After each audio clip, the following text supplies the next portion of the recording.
yes, why tracksuits? Well, you know, I guess we all have relationships with them. A lot of us wear them. Some people definitely don't. I had people say to me, I don't wear them at all. So there is this quite strong, actually emotional response when you talk to people about trackies. You do get this kind of love-hate thing, which is interesting in and of itself. And I found when you scratch the trackie surface, there is a lot of really interesting, juicy stuff there to do with identity, culture, subculture, prejudice, judgment, a lot of about our relationship to comfort, the sort of face we decide to show to the world, our public and private self. So there's lots of stuff there. Also, it's fun.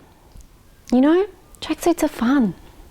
Yeah, really, really good actually. I was really excited and encouraged. Sorry, I've got some cards here I wanted to read out. I wanted to tell you how much I enjoyed your show.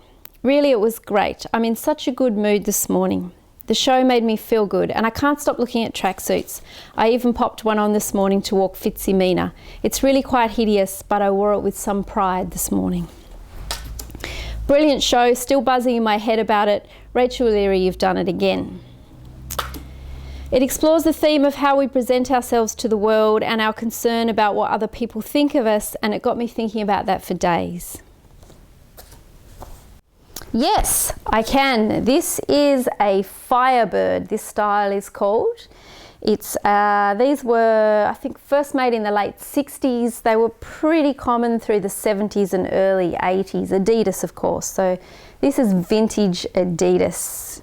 Probably close to a collector's item by now. It's beautiful, isn't it?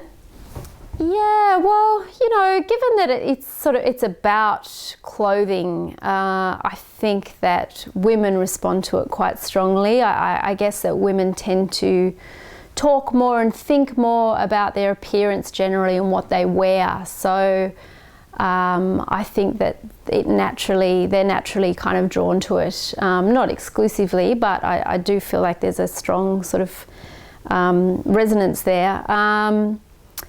And I think probably younger people as well who are interested in fashion and identity, you know, those things that are of concern to them.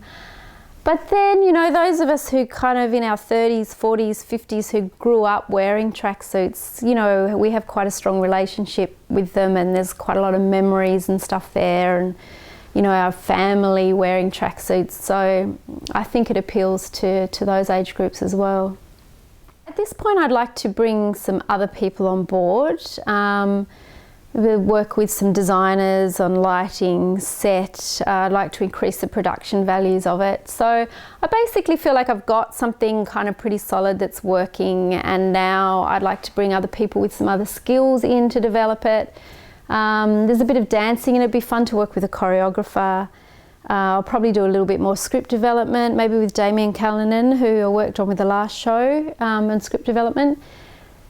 So yeah, basically to finesse and hone it and then put on a season and gather production materials, images and reviews, and have all that stuff sort of ready to go by the end of the year. I'm excited about this project as a touring show. I think that there's lots of different things that could happen with it. It is to an extent about my relationship with tracksuits, but more so about our relationship as a society. So I'm keen to have as many different kind of voices involved in it as I can. I think it will work really well as a residency, and I've already been talking to some regional venues about that idea, which is really exciting.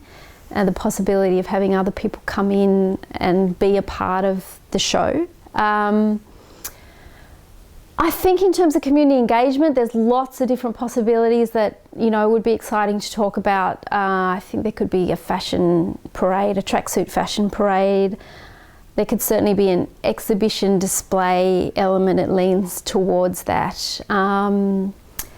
You know, obviously people can wear their tracksuits to the theatre. And also I did lots of interviewing in the lead up to it, and I used those audio snippets in the show. So I love the idea of being able to go into a community and draw those snippets from interviews in that community that then could be in the show. Apologies I can't be with you in person. While you're watching this, I will be here, Winton, which is just northwest of Longreach in Queensland, on tour with Everything Must Go. But I'll be available for cyber chats, and I would love to talk to you about Tracksuit.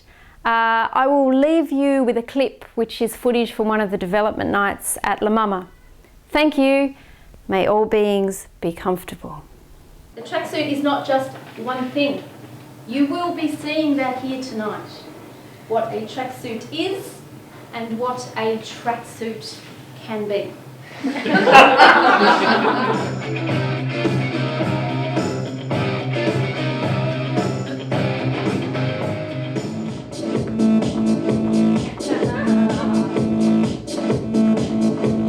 yes, this is them. Drop crotch, narrow leg, design a tracksuit pant in fashion. The word tracksuit first appears in the Oxford English Dictionary in 1952.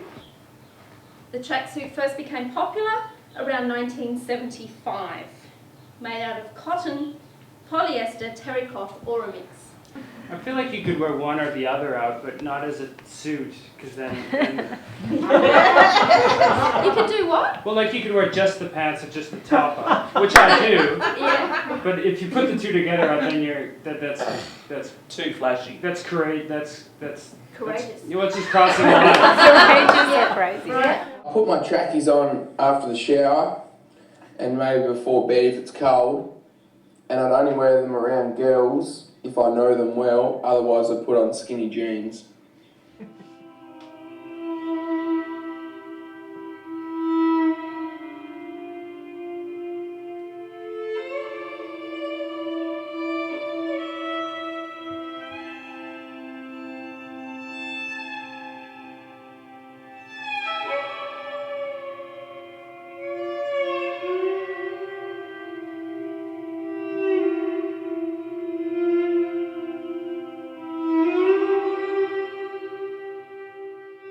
It says to me that you don't care.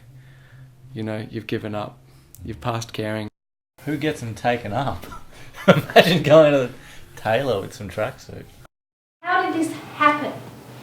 How did this go from being a well-respected piece of sporting attire to something akin to pyjamas? With all kinds of social stigma attached to it. How did this happen?